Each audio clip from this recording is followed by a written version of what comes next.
ఓం గం గణపతియే నమః. ఈరోజే ఆషాఢ శనివారం. ఈరోజు ఎవరైతే శ్రీ వెంకటేశ్వర స్వామి వారి యొక్క వ్రత కథలు వింటారో వారికి అష్టైశ్వర్యాలు, ఆయుర ఆరోగ్యాలు ప్రసాదిస్తాడు వెంకటేశ్వర స్వామి. ఈ కథ 5 అధ్యాయాలుగా అంటే 5 కథలుగా ఉంటుంది. ఎక్కడా మిస్ చేయకుండా వ్రత కథను పూర్తిగా వినండి. ఆ వెంకటేశ్వర స్వామి వారి యొక్క పూర్తి ఆశీస్సులు మీపై ఉంటాయి. ఇంతవరకు మన ఛానల్ని సబ్స్క్రైబ్ చేయకపోతే వెంటనే సబ్స్క్రైబ్ చేసుకోండి. శ్రీ వెంకటేశ్వర వ్రతకల్పము. శ్రీ భగవాన్ ఉవాచ. మొదటి అధ్యాయము. కలియుగంలో ఒకానొక శుభముహూర్తమున సాక్షాత్తు భూలోక వైకుంఠమే అయిన తిరుమల కొండపై విశ్వపతి అను భక్తునికి శ్రీనివాసుని రూపంలో వెలసి శ్రీ వెంకటేశ్వరునిగా భక్తులచే కొలవబడుతున్న శ్రీమన్నారాయణుల వారు శ్రీ వెంకటేశ్వర వ్రతకల్పంగా ప్రసిద్ధి నొందే ఈ వ్రతం గురించి గ్రంథం రచించవలసిందిగా అనుజ్ఞనిచ్చి ఈ విధంగా చెప్పసాగారు. ఓ ఈ ప్రియభక్త, విశ్వపతి నామధేయ, నా ప్రియభక్తుడు అయిన నీకు ఇప్పుడు ఒక విశేష వ్రతకల్పం గురించి వివరిస్తున్నాను.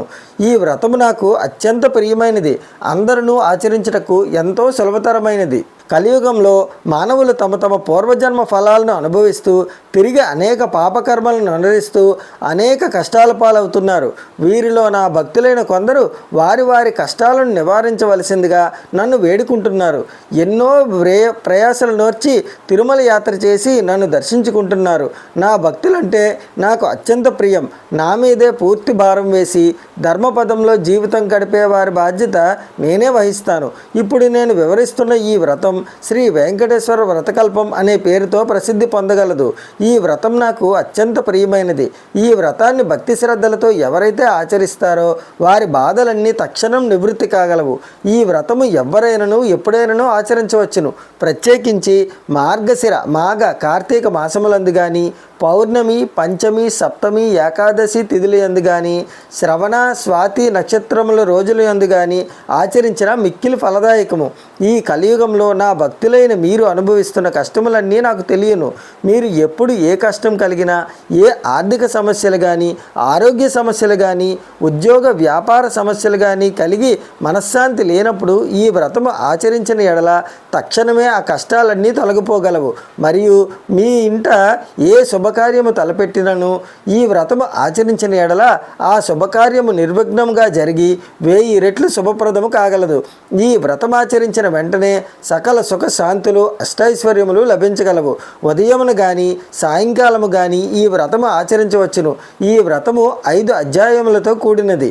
ఈ 5 అధ్యాయములను భక్తితో పఠించవలను. మీ గృహమునందు కానీ, వసతి గృహమునందు కానీ, నా ఆలయమునందు కానీ, ఏ పుణ్యక్షేత్రమునందు కానీ, నదీ తీరమందు కానీ ఈ వ్రతమును ఆచరించవచ్చును. మీరు వీలైన ఎడల మీ బంధుమిత్రులందరినీ ఆహ్వానించి ఈ వ్రతం ఆచరించుట మిక్కిలి శ్రేయోదాయకము. ఈ వ్రతము ఆచరించిన వారికిని, విన్నవారికిని, ప్రసాదమును భక్తితో స్వీకరించిన వారికిని అష్టైశ్వర్యములు కలగగలవు.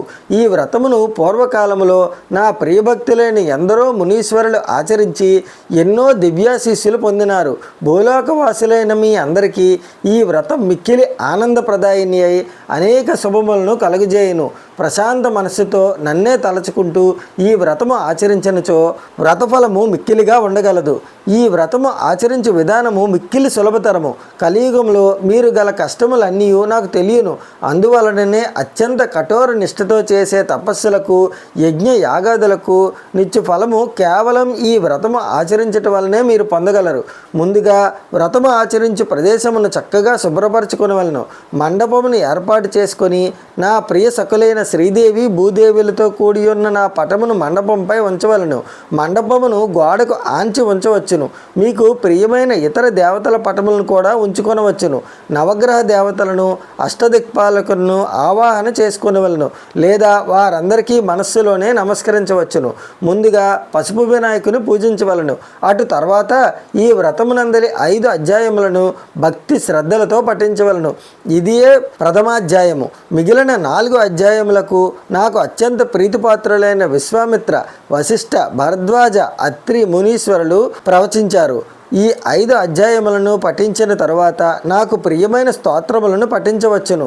ప్రతి అధ్యాయమునకు చివర గోవింద గోవింద గోవింద అను 3 సార్లు స్మరించవలను.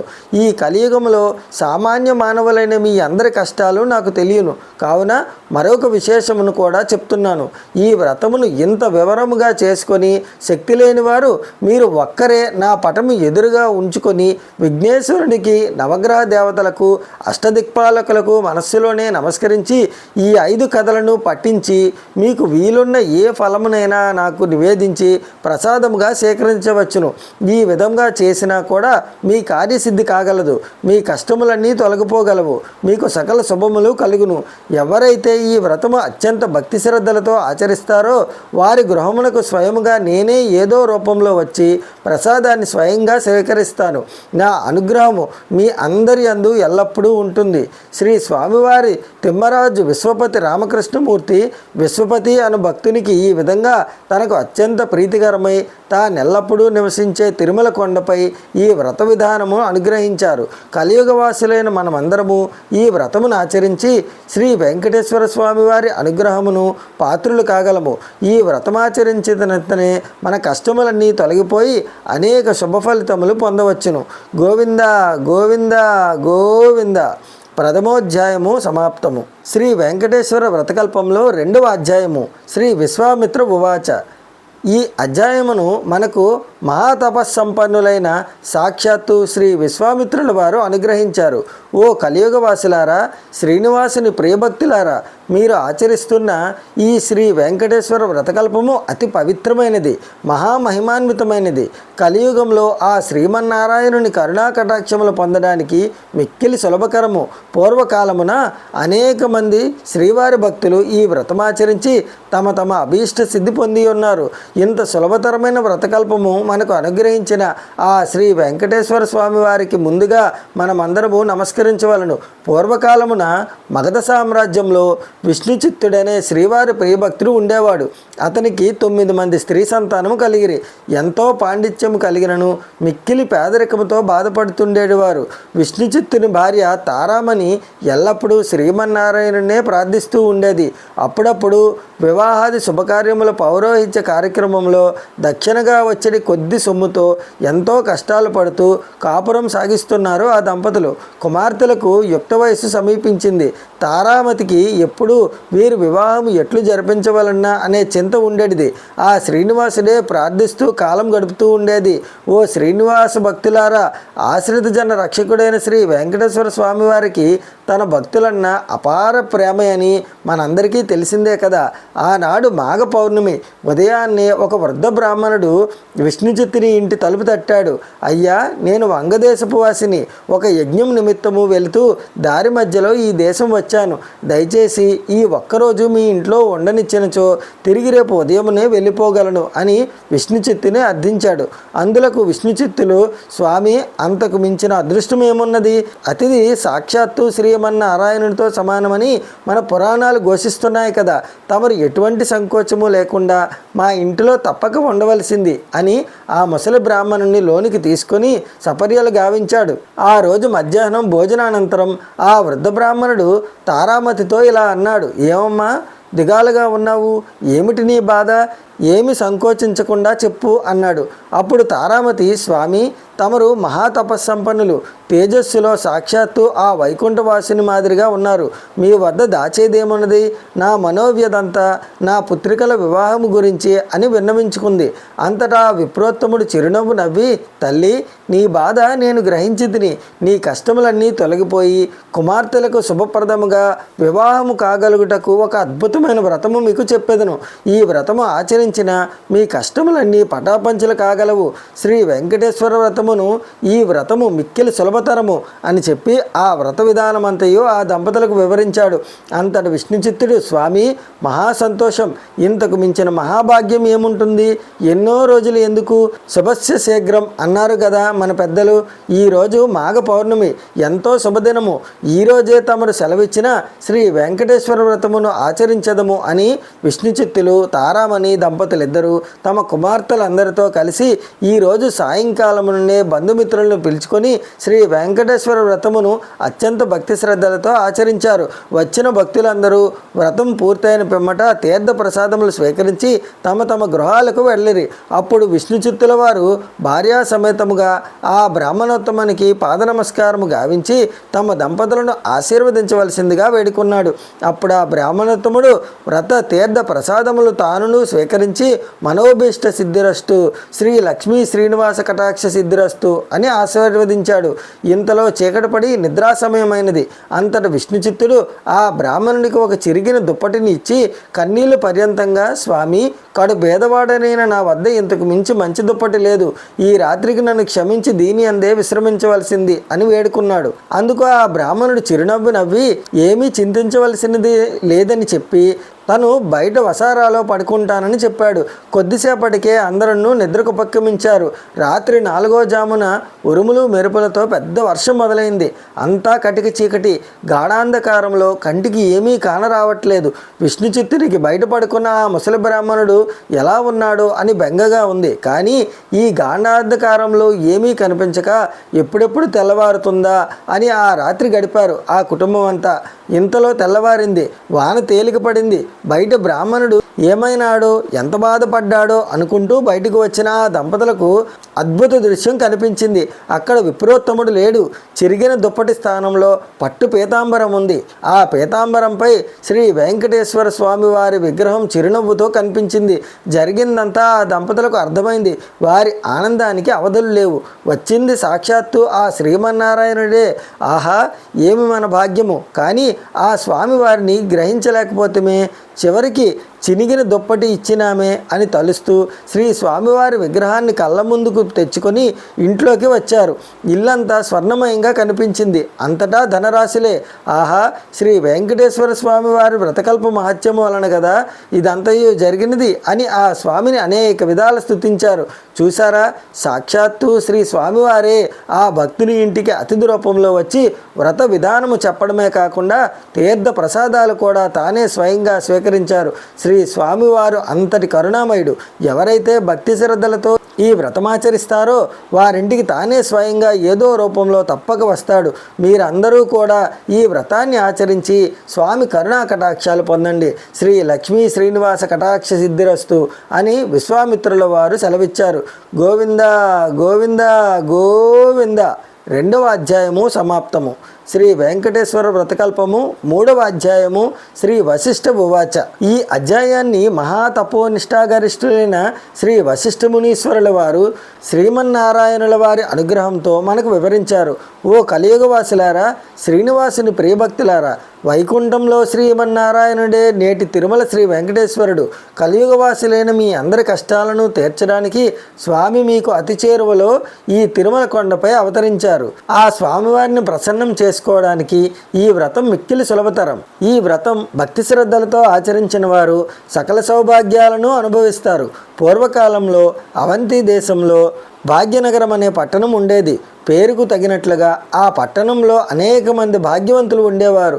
అయితే వారు తమ తమ సంపదలను చూసుకుని గర్విస్తూ మిగిలిన సామాన్యులను అతిహీనంగా చూసేవారు. ఆ ఐశ్వర్యమంతా తమ గొప్పేనని తలుస్తూ నిత్య పూజలు కాదు కదా, విశేష రోజుల్లో కూడా ఏ పూజలు చేసేవారు కాదు. ఆ సృష్టికర్త శ్రీమన్నారాయణునికి వీరందరికీ జ్ఞానోదయం కలిగించాలని తోచింది.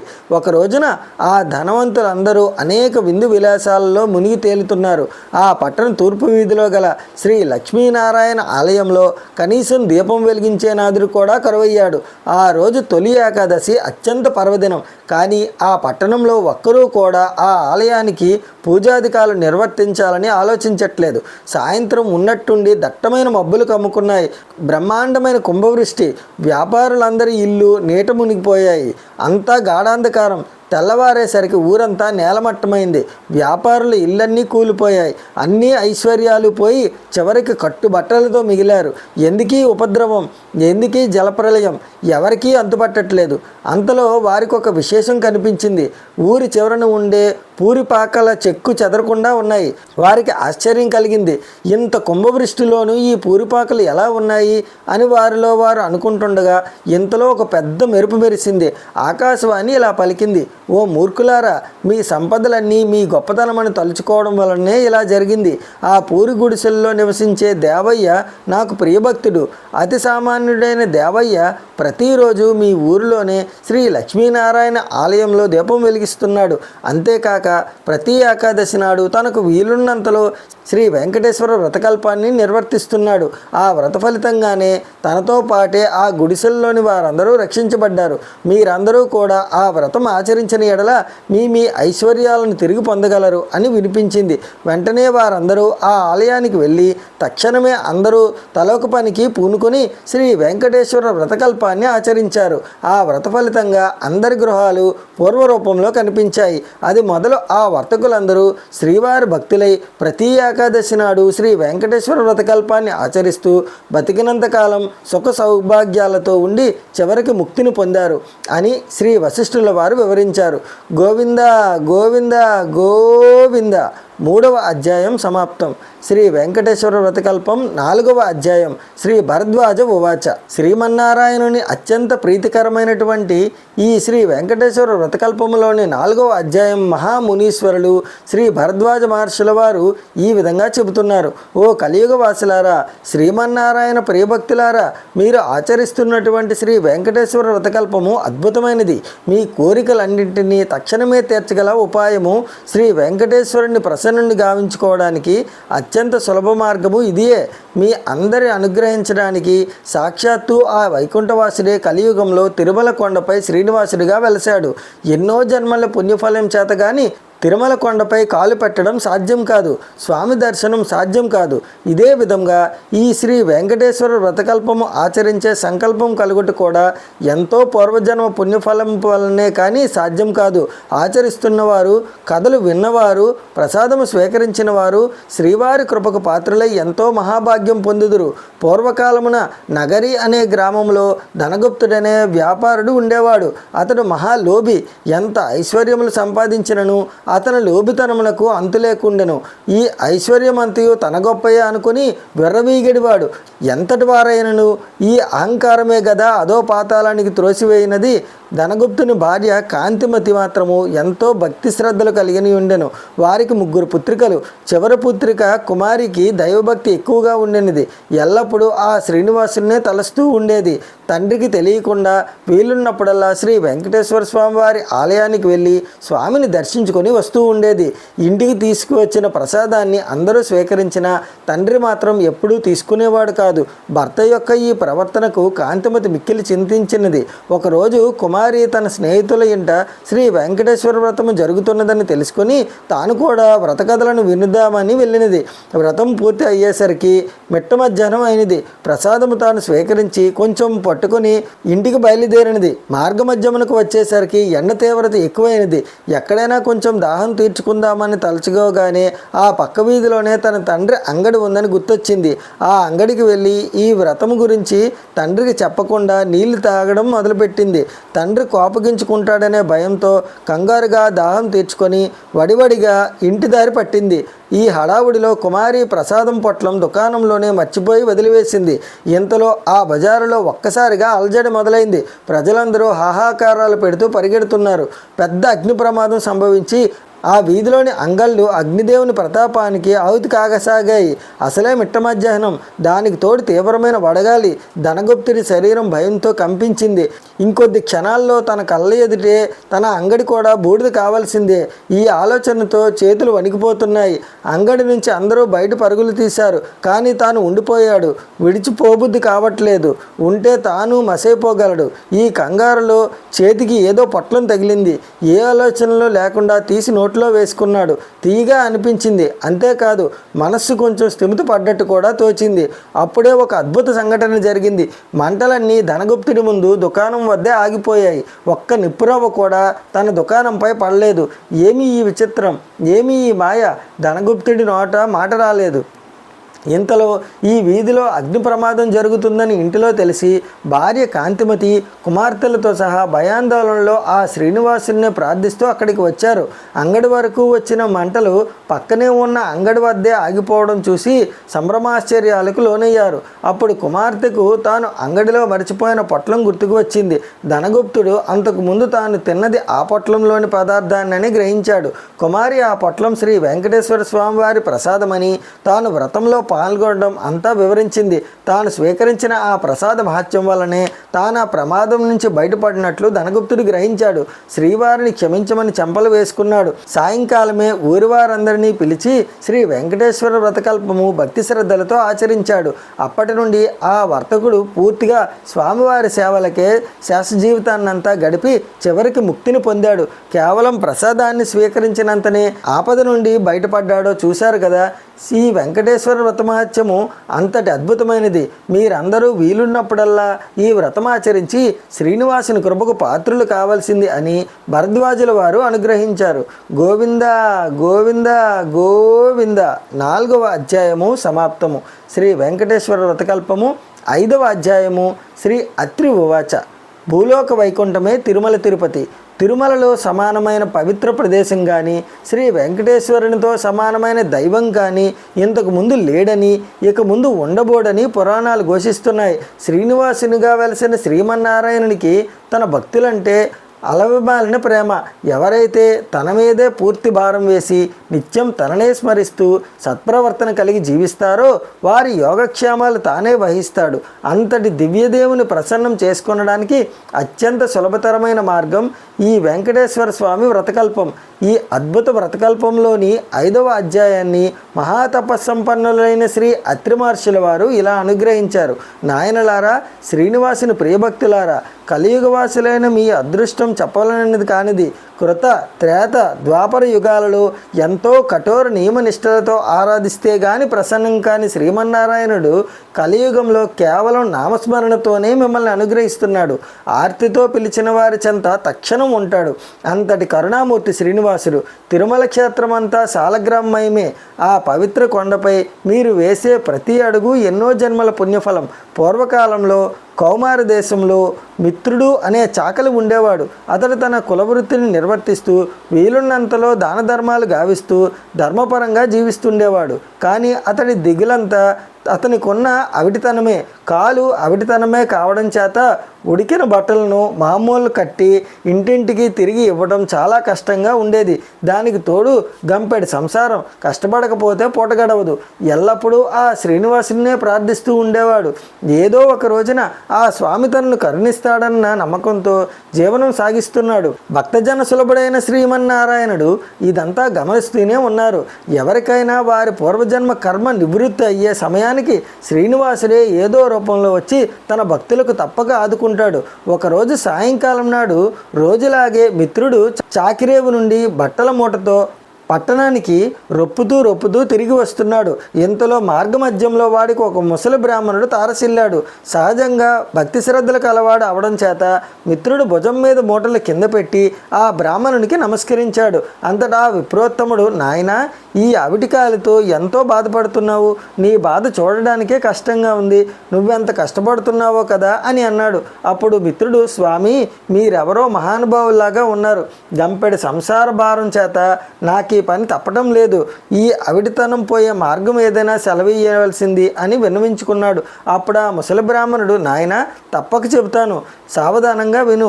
నీ అవిటితనం పోవడమే కాకుండా నీకు అష్టైశ్వర్యాలు కలిగే వ్రతం ఒకటి చెబుతాను. వ్రతం ఆచరించిన మరుక్షణమే నీకు 1000 వరహాలు లభిస్తాయి. అయితే ఒక షరతు, అందులో సగం నాకు సమర్పించాలి. రేపు మళ్ళీ ఇదే సమయానికి ఇక్కడికి వస్తాను అని చెప్పాడు.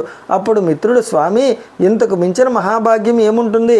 ఆ వ్రతమేదో ఈరోజు ఆచరిస్తాను, సెలవియ్యండి అని ప్రార్థించగా ఆ బ్రాహ్మణుడు శ్రీ వెంకటేశ్వర వ్రతకల్పాన్ని వివరంగా చెప్పాడు. మిత్రుడు రెట్టించిన ఉత్సాహంతో ఇంటికి వచ్చి ఈ విషయమంతా భార్యకి చెప్పి ఇరుగు పొరుగు వారికి ఆహ్వానించి శ్రీ వెంకటేశ్వర వ్రతాన్ని ఆచరించి తీర్థప్రసాదాలు తాను స్వీకరించి వచ్చిన వారందరికీ పంచాడు. ఇంతలో ఇంటి బయట ఏదో కోలాహలం వినపడింది. మిత్రుడి కుమారుడు బయట నుంచి ఇంట్లోకి పరుగును వచ్చి అయ్యా, రాజభటులు నీ కోసం వచ్చారు, రాజుగారు నీకు కట్న కానుకలు పంపించారట అన్నాడు. ఇంతలో రాజభటులు వచ్చి మిత్రుడిని రాజుగారి ఆస్థానంలో చాకలీగా నియమించారని 1000 వరహాలు బహుమానంగా పంపారని చెప్పి మిత్రుడి చేతిలో 1000 వరహాల మూట పెట్టారు. ఒక వారం లోపల వచ్చి రాజుగారి కొలువులో చేరవలసిందని చెప్పారు. మిత్రుడి ఆనందానికి అవధులు లేవు. వారం దాకా ఎందుకు, రేపే వెళ్ళాలి అని మూటా ముల్లే సర్దుకొని మరుసటి రోజు తెల్లవారుజామునే ప్రయాణమయ్యాడు. ఈ ఆనందంలో ఆ ముసలి బ్రాహ్మణుని సంగతే మర్చిపోయాడు. దారి మధ్యలో గుర్తుకు రాగా 1 నెల తర్వాత కలవు వచ్చలే అనుకున్నాడు. వెళ్ళి రాజాస్థానంలో చేరాడు. రోజులు నెలలు గడుస్తున్నాయి. ఆ బ్రాహ్మణునికి ఇచ్చిన మాట పూర్తిగా మర్చిపోయాడు. అంతే, బ్రాహ్మణ రూపంలో వచ్చిన ఆ స్వామివారికి కోపం వచ్చింది. మానవ నైజం అంతేనని అనుకున్నారు శ్రీ స్వామివారు. తన మహత్యం తెలియజెప్పాలని నిర్ణయించుకున్నాడు. అంతే, ఆ మరణాడే రాజాస్థానంలోని రాణిగారి నగలు మాయమయ్యాయి. ఆ అభాండం మిత్రుని మీద పడింది. మిత్రుడికి కఠిన కారాగార శిక్ష పడింది. రాజభటులు మిత్రుడిని పలు విధాలు శిక్షించారు. ఎందుకు ఇలా జరిగింది, ఎందుకీ అభాండం తన మీద పడింది అని తలుస్తున్న మిత్రుడికి ఆ రాత్రి స్వామివారి కల్లో కనపడి వృద్ధ బ్రాహ్మణ రూపంలో వచ్చినది తానేనని, తనకిచ్చిన మాట నిలబెట్టుకోకపోవడం చేతనే ఇలా జరిగిందని చెప్పాడు. అప్పుడు మిత్రుడు, స్వామి, నేను మిక్కిలి పాపాత్ముణ్ణి, ఎంతటి అపరాధం చేశాను, దయచేసి నన్ను క్షమించండి. ఇక మీదట తప్పక ప్రతీ నెల మీ వ్రతం ఆచరిస్తాను. నా సంపాదనలో సగభాగం ప్రతీ నెల జీవితాంతం తమకే సమర్పిస్తాను అని చెంపలు వేసుకుని స్వామివారిని పరిపరి విధాలు వేడుకున్నాడు. భక్తజన సులభుడైన స్వామివారు అందుకు సంతోషించి మిత్రుని అనుగ్రహించారు. శ్రీవారి అనుగ్రహం చేత రాణి నగలు వేరే ప్రదేశంలో దొరికినవి. మిత్రుడు దొంగిలించలేదని రాజు గ్రహించడం జరిగింది.